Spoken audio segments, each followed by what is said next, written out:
Hello people, it's Bal Gaming, and today we have a very exciting news coming for you guys. We have an update 1.0.22 Rage of Dragons coming to the game very soon on the 24th of this month, so in 4 days from today. I thought I'd just take a little bit of a look at the update and have a read of it through with you guys, just to give you my thoughts on the coming update, on the important things which are coming. I won't go over every detail as it's already been covered by multiple videos and different creators, but I thought I'd just take note of the important ones and my thoughts on them as we go. So let's have a look together at the changes coming to the game very soon. The first thing is that the next season coming, after Season 2+, we're getting Tamaris back, which I think is great. This map was much better than the current one, so we should get better fighting. New season policies, I'm a little bit worried that they might screw up healing again, but hopefully it'll be okay. I'll leave that one. We finally know as well that we're getting 2 new heroes. Both are mage heroes, Bertrand and Tohar, and they've already been released both on the Call of Dragons Discord and on the website. We can see that they've released the skill trees, the trees for the talents, and Bertrand's going to get magic PvP and skills, and Tohar's going to get magic garrison and support. I'm really happy that this hero is Bertrand is getting skill tree, as I believe skill tree is the best possible talent tree for mages. And it's interesting to see we'll finally have a mage garrison, which is the first time in this game that we'll have that, which is great because we know that with the current meta, infantry rallies are destroying garrisons, so we do need to get some sort of garrison that can help counter that. We're also getting a new artifact called Mirage Orb, and I'll quickly show you guys what that looks like very quickly in the announcements. You can see right here we have a sneak peek of the Mirage Orb, and we also can see the 2 new heroes coming, Bertrand, magic PvP and skills, and this cool looking animal, Tohar, magic garrison and support. This artifact looks really cool. It's a magic and assault item, and I'm very keen to see what it does. I'm sure it'll be quite OP, like all the new artifacts before it. Let's go back to the update and see what else we can have a look through in here. So that's the artifacts, that's the heroes. We know there's 2 new pets coming as well, the Shadow Phaedrake and the Bruin Bear. There's been some improvements and balancing across spires, war pets and turrets as well. Going down into the rest of the updates coming, what I really like is that they're going to increase the maximum number of villages that you can occupy. Sorry, the maximum number of occupiers per village. This means that more people can join a village per season, which is really good considering that it's already quite limited, and often there's quite a lot of conflict as to who can get that. And the reality is usually quite high-powered players, Tier 5s, only get access to villages, which is fair to an extent as they have the biggest fighting capacity, but also it's really nice for T4s to also have access to villages so they can fight longer in the field. Keeping 100,000 merits per week in the store is fantastic for heavy wars, given that 20,000 was very little to keep. This means that at least not all your merits you get per week are wasted if you're a mega whale playing the game, and you can spend on Monday straight away when it opens up in the merit store. Going down a bit more, there's a few balancings and optimizations done with artifacts, which you can read about if you'd like, with Dragon Trail as well as displays.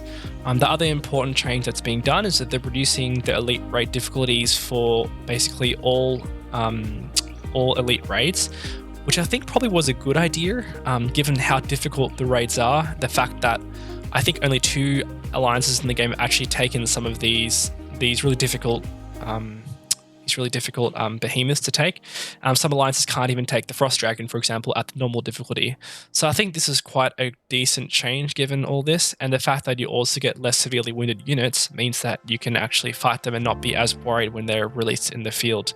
I'm not sure how I feel about this. I think having behemoths do severely wounded is important, so it actually has an impact on the open field. There's some improvements to Roots of War as well. And then there's this rather strange change when it comes to gatherers. So there was this talent called Joyful Labor, and I'm going to show you what that looks like on one of my gatherers. So if you look at Keller, there's a talent here called, here we are. I can't, let me just see if I can find it. Yeah. When your legion is hit with a normal attack while gathering, they have a 100% chance they become invulnerable and take no damage for the next 2 seconds, right? So this basically gave your gatherers a bit of tankiness and vulnerability, so they get hit by farm killers, you don't get completely wiped straight away. So let's look at what change they've now made to that. Let's bring it up again. You can see now they have a 20% chance to be invulnerable, take no damage for a period of time. So no longer 100% chance, now 20% chance, meaning that you can still take damage. This means that farmers are more susceptible even with this talent. This is both a good and a bad change. I think making changes to farmers farming during war is reasonable, given that you shouldn't be farming during war, you should be fighting. So I think this is actually a reasonable change. There's also a few optimizations and improvements made as well as the announcement of the new Lunar New event, Dazzling Revelry, which is coming, which will give us a city theme, avatar frames, nameplates, and the usual sort of events, the ball machine, treasure hunt, quizzes that we've seen before, to give us a bit of rewards over this festive new year period. Proving Ground has been optimized as well, which I think is good. You're getting more points with merit, you're getting more points in occupying, and you're also reducing point requirements for each tier. And I think this is all quite reasonable, given that it's quite hard to max this if you're fighting over them every single time. I quite like this change, to be honest. And I guess they're kind of the important changes done so far. And I'll just quickly show you what Proving Ground looks like right now. You see, for me, I only have 56,000 points so far out of the 100,000 required to max out all the rewards.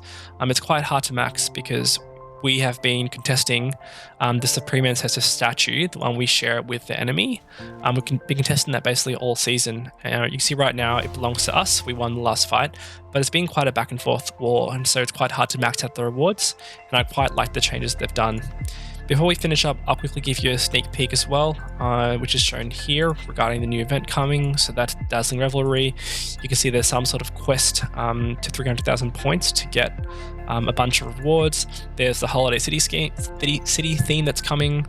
There's a nice nameplate and avatar frames, looking very Asian inspired.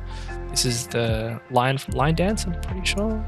And the new heroes artifacts have been over before. The new pets, a bit of a sneak peek. You can see the two here. And that'll be about it. I hope that helped you guys as you plan for next season. And all the best, and have fun in the open field. Peace out.